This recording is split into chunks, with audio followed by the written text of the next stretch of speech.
میرے عزیز محترم بھائیو، بزرگوں اور دوستو، آج جس کو ہم سنت سمجھ کر چھوڑ دیتے ہیں، اس سنت کا کیا مقام ہے، کیا مرتبہ ہے۔ ساتوں زمین ساتوں آسمان ایک طرف ہوں، میرے حبیب کی ایک سنت ایک طرف ہو۔ اللہ کو اس ساری کائنات سے سب سے زیادہ محبوب اپنے حبیب کی سنت ہے۔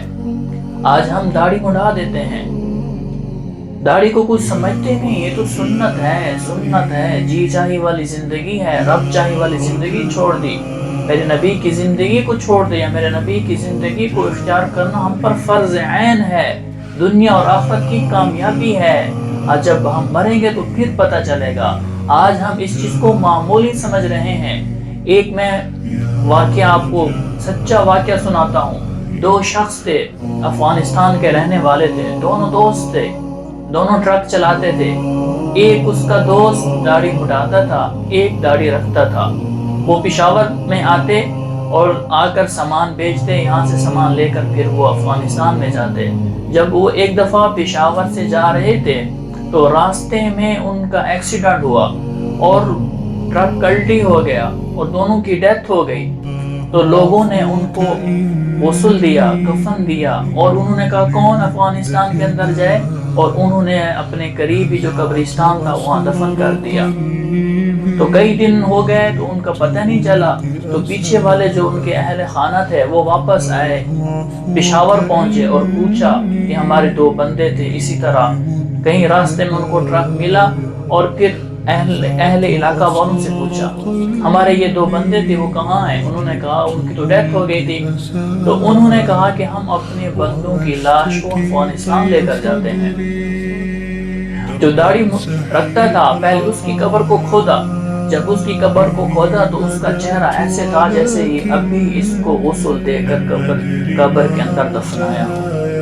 سبحان اللہ۔ جب دوسرے کی قبر کو کھودا جو شیو کرتا تھا، داڑھی مڈاتا تھا، جب اس کی قبر کو کھولا دیکھا تو اس کے چہرے کے اوپر بچھو چپٹے ہوئے تھے، جہاں جہاں وہ اللہ کے رسول کی سنت کو ذبح کرتا تھا۔ کتنی بڑی بات ہے، جب انہوں نے دیکھا فوراً قبر کو بند کر دیا۔ تو میرے عزیزو، داڑھی رکھنا یہ میرے حبیب کی سنت ہے، یہ اللہ کو محبوب ہے۔ ہاں، اگر ہمارے ساتھ قبر میں ایسا ہو گیا تو پھر ہم کیا کریں گے، کیا بنے گا؟ دنیا کی جی چاہی پر زندگی گزارتے گزارتے آج ہم شیو کرا رہے ہیں، داڑھی مڈا رہے ہیں۔ آج سے تہیہ کریں یہ سر کٹ جائے گا، لیکن ہم داڑھی نہیں کٹائیں گے۔ ہاں، اللہ کے حبیب صلی اللہ علیہ وسلم کے پاس روم کے بادشاہ نے دو بندے بھیجے اور کہا کہ جاؤ، جو عرب کا جو کہتا ہے کہ میں رسول ہوں اس کو پکڑ کر میرے پاس لے کر آؤ، کیونکہ وہ سپر پاور تھا اس زمانے کے اندر۔ جب وہ دو بندے آئے تو اللہ کے حبیب نے دیکھا کہ ایک کی مونچھیں تھی بڑی سی اور داڑھی کٹی ہوئی تھی، دونوں کی مونچھیں بڑی بڑی اور داڑھی کٹی ہوئی ہے۔ اللہ کے حبیب صلی اللہ علیہ وسلم کھڑے ہوئے اور دیکھا، اور انہوں نے کہا کہ ہم ہرقل بادشاہ کی طرف سے آئے ہیں، روم کے بادشاہ کی طرف سے، آپ کو ان کا حکم ہے کہ ہم آپ کو لے کر چلیں، گرفتار کر کے چلیں۔ تو اللہ کے حبیب نے ان کو دیکھا اور اپنے چہرے کو پھیر دیا، اور اللہ کے حبیب نے فرمایا یہ کیسی بدبخت شکل بنائی ہوئی ہے؟ تو انہوں نے کہا ہمارا خدا ہمیں کہتا ہے کہ مونچھیں بڑھاؤ اور داڑھی کٹاؤ۔ اللہ کے حبیب نے فرمایا میرا رب مجھ سے یہ کہتا ہے کہ مونچھیں کٹاؤ اور داڑھی بڑھاؤ، تم جاؤ، میں تمہیں کل جواب دوں گا میرا اللہ کیا فرماتا ہے۔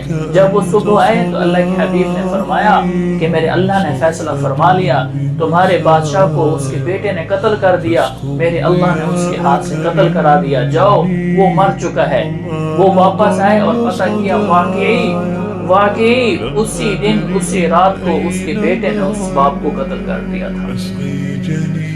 تو میرے عزیزو، اسی طرح کل قیامت والے دن اللہ کے حبیب صلی اللہ علیہ وسلم کے سامنے جب ہم جائیں گے، جب وہ یا ربی نفسی نفسی کہہ رہا ہوگا ہر شخص، اور میرا حبیب کہہ رہا ہوگا یا ربی امتی امتی، اور جب ہمارا چہرہ اس کے سامنے جائے گا اور جب ہمارے چہرے کو اللہ کے حبیب دیکھیں گے کہ یہ تو داڑھی منڈا ہے، اگر ہمارے حبیب نے ہم سے چہرہ پھیر لیا، ہماری شفاعت نہ کی، تو ہم اللہ کے حبیب کو کیا منہ دکھائیں گے؟ تو میرے بھائیو، آج سے سارے بھائی عزم کریں، اپنے رشتہ داروں کو، دوستوں کو کہیں کہ میرے بھائی داڑھی رکھا لو، دنیا کی زندگی عارضی ہے، جنت میں کوئی داڑھی نہیں